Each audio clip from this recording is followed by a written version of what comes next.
विशेषज्ञों का मानना है कि ये प्रस्ताव वैश्विक क्षमता केंद्रों की अर्थव्यवस्था को भी प्रभावित कर सकता है।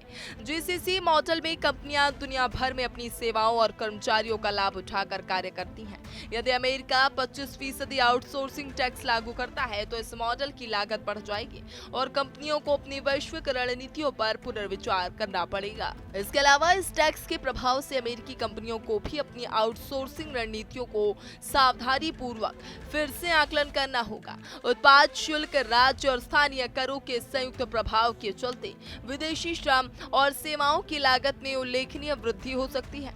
इसका सीधा असर अमेरिकी कंपनियों की लाभप्रदता पर पड़ेगा और वो अधिक महंगी सेवाओं के लिए ग्राहकों से शुल्क बढ़ाने पर मजबूर हो सकते हैं। भारतीय आईटी कंपनियों के लिए यह स्थिति चुनौतीपूर्ण हो सकती है। उन्हें अपने अमेरिकी ग्राहकों के लिए लागत प्रभावी सेवाएं प्रदान करनी होती हैं।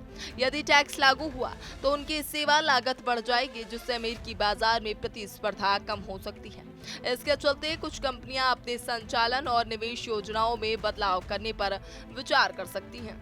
विशेषज्ञों का कहना है कि इस प्रस्तावित टैक्स का असर केवल भारतीय आईटी कंपनियों पर ही नहीं बल्कि वैश्विक अर्थव्यवस्था पर भी पड़ सकता है।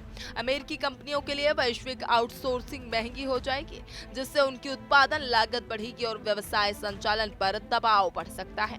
इस प्रकार अमेरिकी प्रस्तावित 25% आउटसोर्सिंग टैक्स भारतीय आईटी क्षेत्र और अमेरिकी कंपनियों दोनों के लिए चुनौतीपूर्ण साबित हो सकता है। भारतीय आईटी कंपनियों को अपनी रणनीतियों में बदलाव करना पड़ सकता है और अमेरिकी कंपनियों को अपने वैश्विक आउटसोर्सिंग मॉडल का सावधानी पूर्वक मूल्यांकन करना होगा। यह कदम वैश्विक व्यापार और अर्थव्यवस्था में भी बड़े प्रभाव डाल सकता है। भारतीय आईटी कंपनियों के लिए एक बड़ा चिंता का सबब बन चुका है 25% आउटसोर्सिंग टैक्स।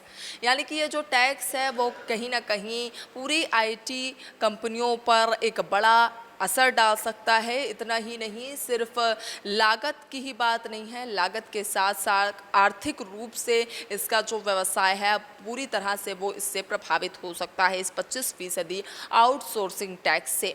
तो वहीं अब ये भी कहा जा रहा है कि ये सिर्फ देश में ही नहीं बल्कि वैश्विक स्तर पर भी इसका अच्छा खासा प्रभाव देखा जा सकता है। यानी कि आईटी कंपनियों के लिए अब ये बड़ा कारण बनता जा रहा है। अब ये जो प्रभाव देखा जाएगा वो किस तरह से पूरे आर्थिक और पूरे इस व्यवसाय को पूरी तरह से किस तरह से प्रभावित करता हुआ देखा जाएगा, अभी आने वाले दिनों में पता चल जाएगा। लेकिन जो 25% ये टैक्स लगाया गया है आउटसोर्सिंग टैक्स, ये बेहद ही प्रभावपूर्ण रहेगा और भारत को इससे नुकसान होने की भी आशंका जताई जा रही है। कैमरा पर्सन के साथ मैं सुरभि, टीवी 100 नोएडा।